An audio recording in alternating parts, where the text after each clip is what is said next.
Hey guys, it's Ken, and welcome to another episode of Get Prepped for Podcast, where we interview voice actors, nonprofit executives, and business owners that are going to be in a new game, Get Prepped. Today we have someone who you might know from a number of different games: Diablo, Resident Evil, Pokemon, which is actually my brother's favorite game franchise, media franchise, I should say. Please welcome Joe J. Thomas. Hey, Welcome to the show, Joe. hi, Caden. Nice to see you.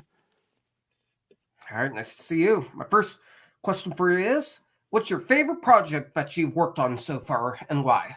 Ooh, wow, that's a tough one. I'd have to split it. Diablo was a lot of fun just because I got to play a really bad guy, and the other one that I really enjoyed was it's called Tales of Vesperia. It's one of the Tales of series, and that one got released in Japan first. Had a lot of story to it. Actually, both of them had a lot of story, so I think that's probably why I liked them both. Uh, Diablo is definitely a popular one. My next question for you is, what drew you to the world of voice acting? I was splitting my time between computer programming during the day, and at night I did theater, improv, singing, things like that. And I got laid off. This is quite a while ago, almost 20 years ago. I got laid off. My wife's like, "Why don't you try acting?" And so she said, "But not on camera, because apparently this face doesn't sell well." But she thought my voice was more appropriate to make a living at acting, so I got into it that way. Oh, that's definitely an interesting story. My dad works in the IT industry. Can you share a funny or challenging experience you've had in the recording booth? Ooh.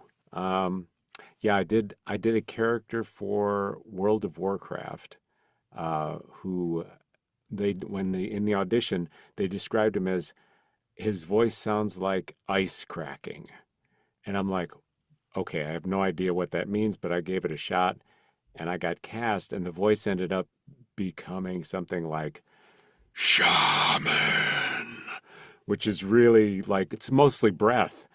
And the challenging part was in the booth, they of course wanted me to get hit or, attack people. And doing it with that voice is really hard. I can't scream, I can't really yell. So they enhanced it. They did some engineering magic. But it was a fun gig, but really challenging. I bet. And it was fun. If you could lend your voice to any animated character, past or present, who would it be?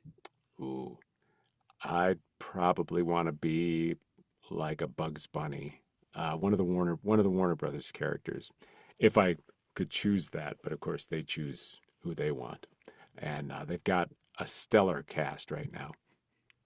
I absolutely agree. Outside of voice acting, what's a talent or hobby people might not know about you? Ooh, I do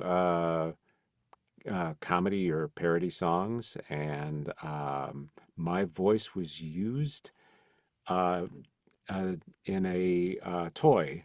It's a pickle, and when you press it, it yodels.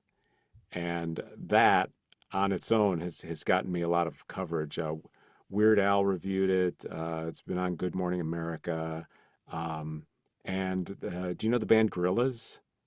Oh, yeah, I've heard of them. I grew up with them. Yeah, they took the yodel from the pickle and stuck it on one of their albums, which which blew me away.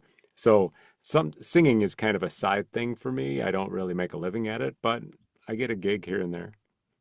Yeah, that's impressive. My last question for you is, do you ever hear a voice in a movie or ad and think, that should have been me? Uh, yeah, but they always have the reasons why they pick somebody. Like in some cases, like for example, in the movie Up, when I heard Ed Asner's voice coming out of the old guy, I thought, okay, that's just perfect. I could not possibly do any better than Ed Asner did. He suited the role exactly. There's other cases where you hear somebody and you go, "Oh, it's a recognizable voice," but anybody could have done the character. I lament those a bit, but that's showbiz. Yeah, amen to that. Thanks for coming on, Joe. That's going to be it for today's episode. If you guys want to see more amazing episodes from of Get Prep the podcast. Be sure to like, comment, and subscribe. Thank you guys so much for watching, and we'll see you in the next one.